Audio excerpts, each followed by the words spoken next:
1, 2, 3, come on!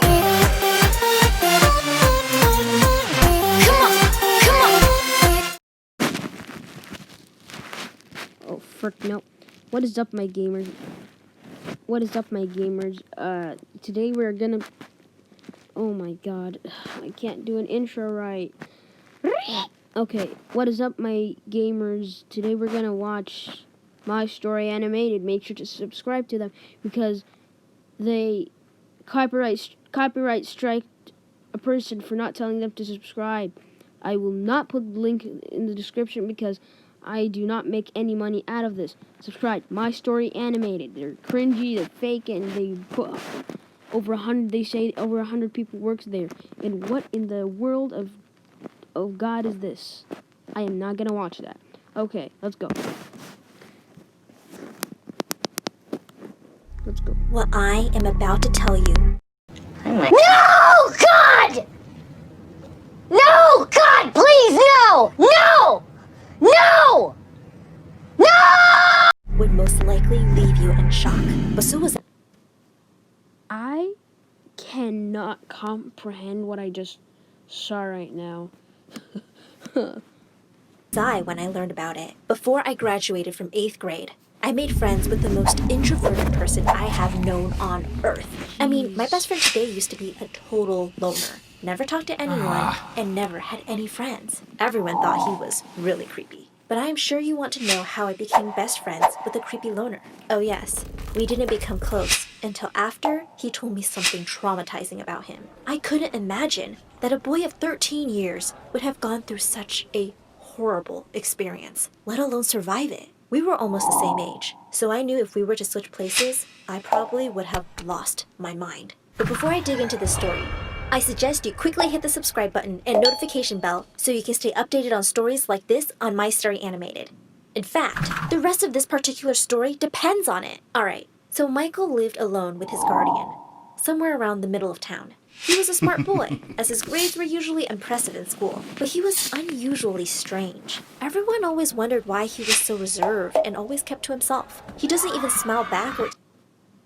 I have a house and today would be my lucky day. Okay, let me have a try. Wow, great sword! Well, good start. Great sword! exchange greetings. Stupid He would only speak back YouTube when an ads. answer was necessary. Initially, when Michael joined my school, most of the kids in class, and even in school, thought he was dumb and perhaps depressed, as he always wore this sad expression on his face. Michael had no friends, yet he was popular. The mute kid was what he was popularly called. So one day, I decided to find out for myself. The plan was simple, to find out if he had any friends outside school and interrogate him. It's a pretty lame plan, I guess, but that was it. The next day, I didn't bother talking to Michael until after school hours. Usually, he walked home. Most people who knew him knew that as well. I tagged along, but I allowed a reasonable distance between us. We walked on for about half a mile, and I was confident he wasn't aware I was following. I also noticed that there were very few people walking in that road, and the further we went, the lesser the number of people there was on the road. At this point and on, I didn't know what I was doing. I simply trailed Michael, hoping to find some answers. For a second, NANI?! scared. But what could be Oh my god, that...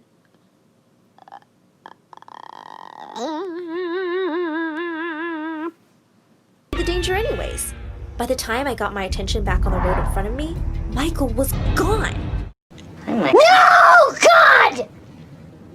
No, God, please, no! No! No! No! Within a few seconds, I rested my thoughts on something else, and the boy was literally gone. A sudden chill swept through me. Where did he go? I wondered. It was as if he just disappeared. I walked forward a little bit more, then looked around again. There was no one, only the sounds of birds tweeting and singing from a distance. Defeated, I turned around to go, and there was Michael right in front of me. My heart flew out of my chest. "Why are you following me?" he asked, quite calmly. The boy was quite a freak. I tried to speak, but the words wouldn't come out. He watched me quietly and waited for me to regain composure. "So, do you talk?" I asked with surprise, still trying to catch my breath. To me, it felt odd and new. "Yes, I do. Why are you following me?" "Well, I wanted to know why you never talked to anyone in school," I stuttered.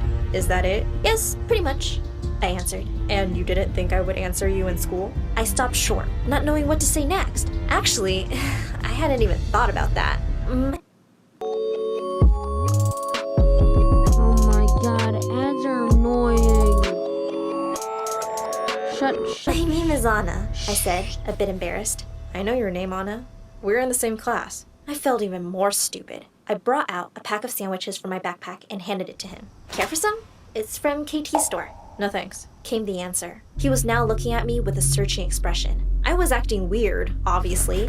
Funny, because just minutes ago, I thought he was the weirdo. I probably should be heading back home now, I said, trying to force a smile on my face. He simply nodded with, still looking at me. He stepped out of the way to let me pass. No words uttered. I had hardly walked 5 meters when I heard his voice again. Do you really want to know? With a feeling of surprise mixed with shock, I turned around. Yes! I answered almost excitedly, not knowing that I was in for a real shock. However, before we began, he asked me to pass the sandwich. No one turned down KT's sandwich. It was so near our school, and it's the best sandwich ever. So there I was, talking to the boy who never spoke to anyone. We found a little shed under a nearby tree. We sat down, and he narrated to me the most horrific sequence of unfortunate events I had ever heard in my whole life. Michael's story. Michael was from a family of 4, which included his elder sister Lucy and their parents. His dad was a police officer, and his mom worked at a local jewelry store. They used to live in a different town, about a day's journey by road from where we lived. They weren't rich, but they were comfortable and lived happily, until one day, his mom was diagnosed with leukemia, and that was when everything started to fall apart. They didn't have a lot of money, so they couldn't afford the best treatment for her. Besides, the illness had progressed to a severe stage, which meant she would need to depend on treatments for a long time if she were to return to normal life again. They kept her on medication and did regular hospital visits, but the condition was not improving. She was getting worse as the days went by. The thought of losing their mom was a nightmare, yet there was no definite solution in sight. One day, they got home from school, but there was no one at home. Their neighbors told them their mom had fainted at work and had been rushed to a nearby hospital. They quickly hurried to the hospital. Their dad had been working a morning shift so that he could get to her on time. When they reached the hospital and were eventually let in to see their mom, she looked very weak and couldn't even speak. Lucy couldn't hold back the tears, which she had been trying so hard to hold back. Their mom had a breathing tube strapped over her nose. Their dad drew them together and hugged them. "Everything's going to be fine," he said calmly. Their mom didn't leave the hospital that day. The doctors advised that she needed intensive care and regular checks. After a few weeks of regular visits, Michael's dad decided to bring her home. To save costs, they had to start looking after their mom in the house. At first, it wasn't easy to deal with the adjustments they had to make in their lives, but they soon settled into the changes. They lived on like this for 2 years. As if things weren't already bad enough in their lives, news came one evening that their dad had been indicted in a statewide investigation at the police department. Findings revealed that he had been involved in granting local passage to illegal firearms. In the end, he bagged 15 years. Yikes. And that was after the lawyer that represented Michael's dad was able to get a significant reduction in the sentence. Michael and his sister were shattered, having no one to turn to for help. The incidents that followed after were like walking across a lake of crocodiles on a tightrope. At home, their mom was sick and dying, which was by far the most significant challenge they had to deal with. Before the end of that week, a distant uncle visited them with his wife. Arrangements were made, and they moved in with their new parents, or better yet, guardians. Mr. Elliot is Michael's maternal uncle, and he had 2 kids as well, 2 boys. One about the same age as Michael, and the other slightly older than Lucy. You didn't ask about Michael's mom? Well, she was moved back to the hospital, this time at a location closer to where the children. Lady. I want to speak to your manager.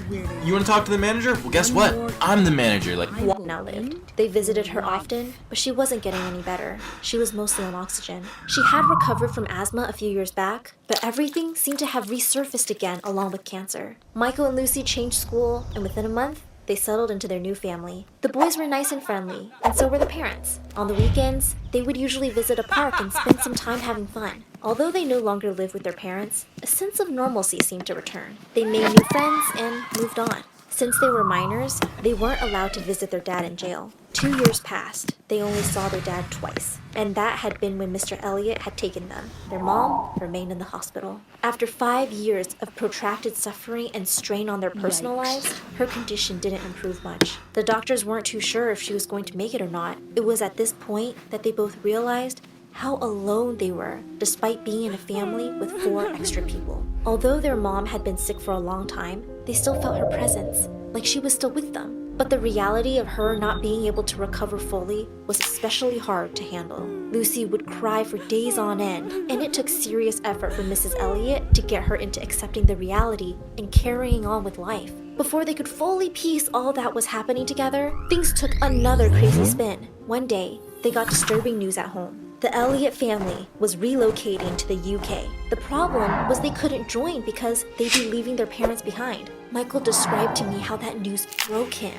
Lucy was not the type who handled announcements like that easily. She simply resumed her weeping because everything, which seemed to be returning to normal, would change again. The following day, some distant relatives came to the house. There were only a number of them, but the siblings knew that among many more changes that they would have to face in the nearest future, one was having to live with a new guardian. From the corner of their room, they could hear the muffled voices coming from the living room. Michael strained to listen, and he could hear them debating who they, the kids, would stay with. By dawn, they know for sure. Therefore, it was decided that they would go live with one Mr. James. The man was mean-looking and didn't look welcoming. "You live with me now," he announced to them in the morning, without a hi or good morning. Somehow, the look in that man's eyes made Michael and his sister think that the good days were over. And they were right. The good days were over. The mean-looking man was mean indeed, and he seized every chance he got to be mean to them. Things were no longer rosy as they used to be. Although he still allowed the opportunity to visit their mom every once in a while, no one talked about visiting their dad in prison anymore.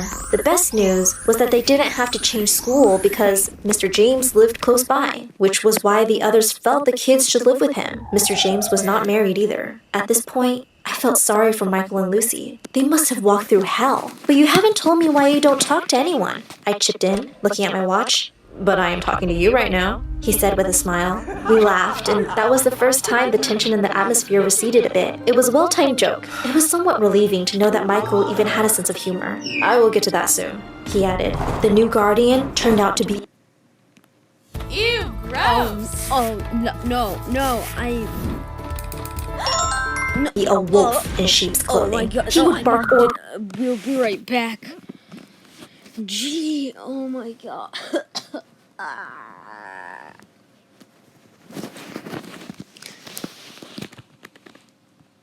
orders day and night to the kids. Sometimes, he would deliberately make them do chores until midnight. Life was becoming miserable. They had no idea how their dad was doing, and worse, they had no idea when their suffering would pass. On some occasions, the man would use his belt on the kids. It got so bad that Michael and his sister escaped the house in the dead of night. Initially, they had no idea where they were running to. They simply wanted to get away from Mr. James so badly. But as they finally opened the front door, a blaring alarm rented the air. The man woke and realized what was going on and then chased after them. They both ran as fast as their legs could carry until they reached a gas station, which was where they separated from each other. The man was very close now. Michael managed to climb onto the back of a parked truck, while Lucy hid somewhere within the nearby woods. The man knew that they were somewhere around the station. So they waited and waited, but he never left. He just kept searching. All of a sudden, Michael heard the sound of the truck's engine starting. The vehicle started moving.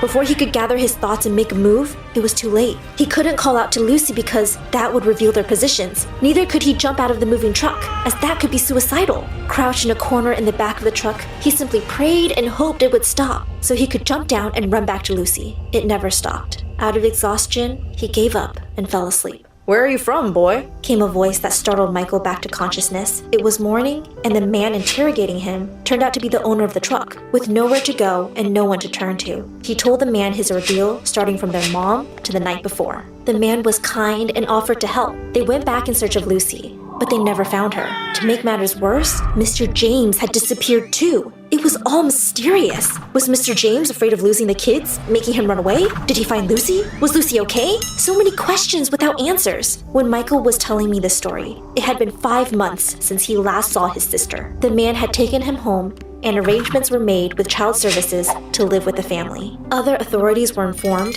and the search for Lucy continued. The kind man has a wife but no kids. They promised to keep looking until Lucy was found, and they often took him to the hospital where his mom was. However, there was no trace of Lucy anywhere. Michael had been too broken by that experience that he swore to take an oath of near silence until she was found. Lucy was all that mattered to him, just as he was all that mattered to her. He switched schools again, joining my school this time. I felt bad for him. You know what? I'll join you to search for Lucy, I said with so much enthusiasm. He smiled. What could you possibly do? You should be on your way home now. I glanced at my watch and screamed, "My mom is gonna kill me!" I thanked him for his time and dashed home afterward. The next day, I came up with a plan to search for Lucy. We explored every idea and searched for more than 5 years. Interestingly, we found 3 Lucy Garreths, but only one sent back a message with a response to a coded question. Oh goodness! The joy was exhilarating. Lucy lived with a foster family in a neighboring state. Her story shocked us all to our bones.